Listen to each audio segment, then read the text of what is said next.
Saudações, pessoal! Hoje, vamos explorar um capítulo sombrio da história da medicina, os ladrões de cadáveres. Preparem-se para descobrir o macabro mundo daqueles que buscavam corpos para o avanço da ciência. Se você é novo aqui, não se esqueça de se inscrever e ativar o sino para não perder nenhum dos nossos vídeos.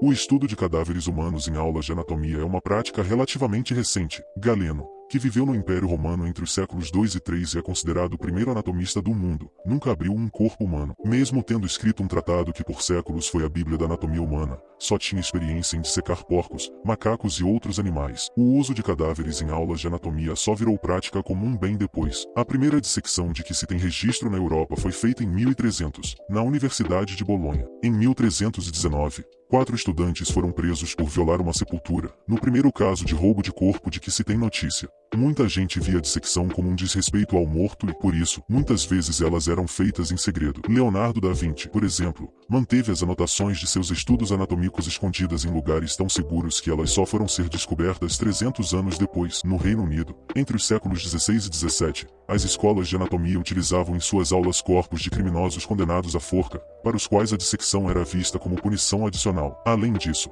a esses criminosos era negado funeral religioso, e em certos casos eles não tinham funeral nenhum, e seus esqueletos eram mantidos nas universidades expostos ao público. Isso não ajudou a melhorar a imagem do estudo de cadáveres. Pelo contrário, as pessoas tinham horror a imaginar os corpos de parentes sendo abertos em escolas de medicina. Nos séculos seguintes, o número de estudantes de medicina só fez aumentar, 200 em 1793, subindo para mais de 1000 em 1823, só em Londres, e o número de cadáveres disponíveis estava longe de ser suficiente para atender às necessidades. Não eram apenas os estudantes que precisavam de mortos. Cirurgiões praticavam em cadáveres antes de encarar um paciente vivo. Vale lembrar que as operações eram feitas sem anestesia e que os cirurgiões precisavam ser muito rápidos. Para complicar ainda mais a situação, o número de condenações à forca caiu muito de cerca de 500 por ano no século XVIII para 50 por ano no século XIX. Como qualquer empreendedor pode perceber, a demanda por corpos humanos em bom estado era muito maior que a oferta, e o novo nicho de mercado oferecia excelente oportunidade de negócios. Foi o que aconteceu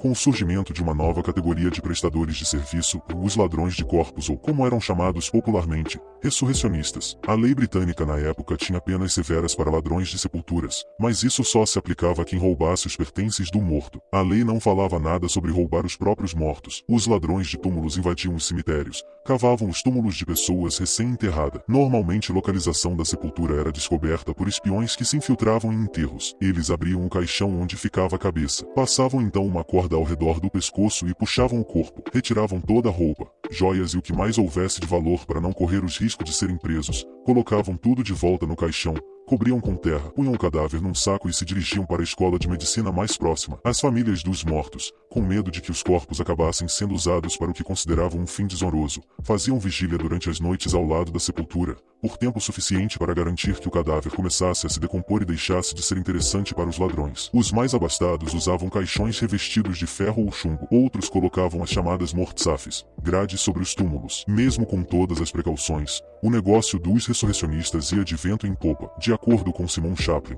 que foi curador do Hunteria Museum do Colégio Real de Cirurgiões, as autoridades faziam vista grossa para o tráfico de corpos e para o envolvimento dos médicos. Afinal, a formação de novos e competentes cirurgiões era vista como questão de interesse público. Em 1832 o Reino Unido aprovou a Anatom Act, lei que facilitou e regularizou o uso de corpos para o estudo de anatomia, e permitia o uso de cadáveres para dissecção a menos que o próprio morto, ou sua família, explicitamente se opusessem a isso. O aumento na quantidade de corpos legalmente disponíveis levou ao fim dos ressurrecionistas.